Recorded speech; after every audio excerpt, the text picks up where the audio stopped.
Chapter 1057. Who knew what power Wilbur would gain if he were able to activate the historical halbert's full weight? For some capable of forging a weapon like this, the Cook family ancestor was definitely a force to be reckoned with for his time. It was just a shame that the entire era had perished. Wilbur could not help but sigh. He put down the halberd, leaving his demiplane to return to his room. Wilbur sat down in the living room and glanced at the time.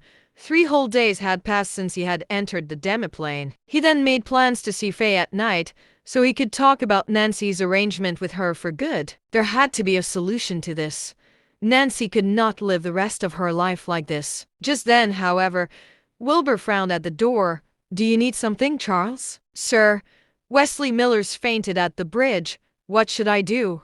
Charles asked cautiously. Wilbur frowned before saying, "Bring him in here." "Yes, sir."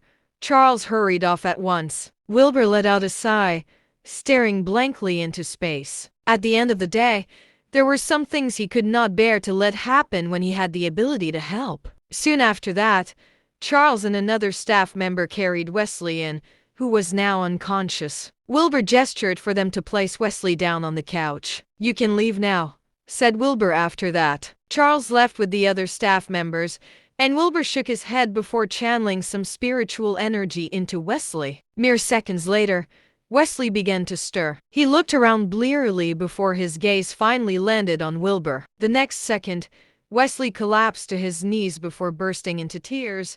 "Please help me, sir.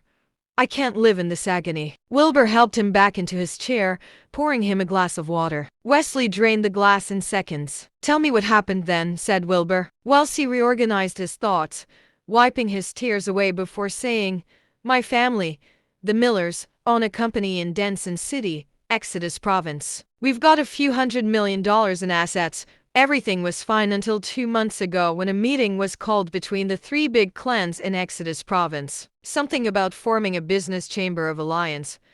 My dad showed up without a second thought. But those bastards plotted against us and took our company and our assets away. My dad couldn't take it and died from a heart attack. My mother was so sad that she hung herself. Authorities refused to do anything about it.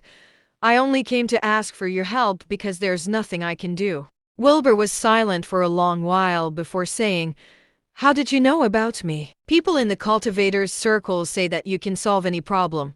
But you need a fair payment in exchange, like an antique or something. The thing is, I haven't got a dime to my name now. However, if you help me get my company back, I'm willing to give you half the assets that belong to my family. I swear on my life," Wesley said, looking at Wilbur weakly. It was clear that he was not confident that this would turn out the way he wanted to. Wilbur glanced at him. "If you keep your word, I don't mind helping you." "I swear I'm telling the truth. I swear on my life, please," Wesley said hurriedly, putting a hand over his chest. Wilbur nodded. "Let's go and take a look then. It seems like these people who screwed you over must be pretty powerful, considering the fact that they were able to turn the authorities against you too." "You're right," said Wesley miserably. "The 3 big clans own the 3 biggest business empires in all of Exodus Province. They have ties to the government, the police, and other forces. Small business owners like us can't do a thing against them." Wilbur nodded. That was more than normal, as it definitely took some connections to have a business so big. Even Cape International had ties to quite a few government figures. On top of that was Wilbur's position in Cardin Province too, making Cape completely untouchable. "How about I have a look for myself? I'll help you out if you really are telling the truth," said Wilbur. Wesley fell to his knees with tears in his eyes. "Thank you, sir." "Don't thank me so soon. I have a condition that you might not be the biggest fan of," said Wilbur calmly.